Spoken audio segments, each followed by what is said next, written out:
欢迎来到 Go Go Go 哈发，我是怡姐，我是敏华。敏华，我前几天去苗栗铜锣，结果刚好遇上了红 Q 呢花开，那么一片呢雪白花景，看过去就像是田埂间铺上了一层积雪，真的很美耶。而且每年的11月当地都会举办杭菊季哦。说到了11月，11月要怎么说呢？11月就叫做11年。11月就是11年，没错。其实到了铜锣，不仅仅呢可以看到红 Q， 同时呢还可以吃到好吃的乌味哦。你说的乌味就是芋头了。他们的乌味呢真的是松软，而且非常绵密，很好吃，很好吃呢。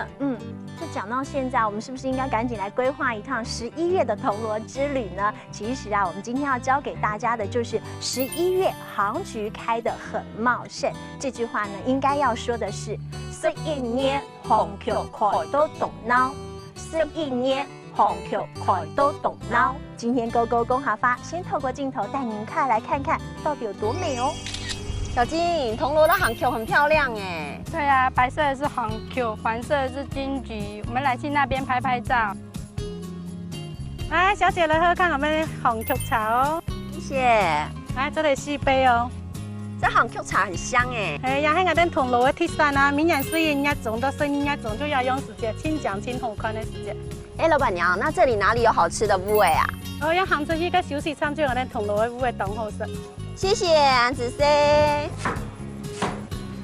小姐，这是乌味吗？我可以试试看看吗？来，请你试试看看。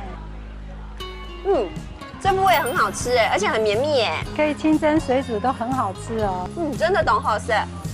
刚刚透过镜头看起来还是觉得那个杭菊好漂亮哦。不过我上次去铜锣的时候没有吃到乌味。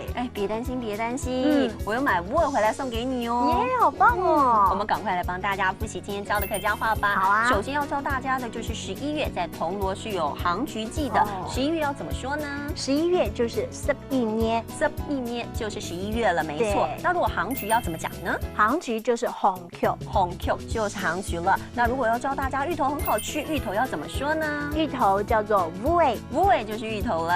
今天最重要帮大家复习的就是11月杭菊开得很茂盛。这句话应该要说的是11年紅菊開到洞腦，11年紅菊開到洞腦。今天Go Go Go哈發帶大家看美景，而且還吃到了好吃的烏味哦。我們下次見，下次見。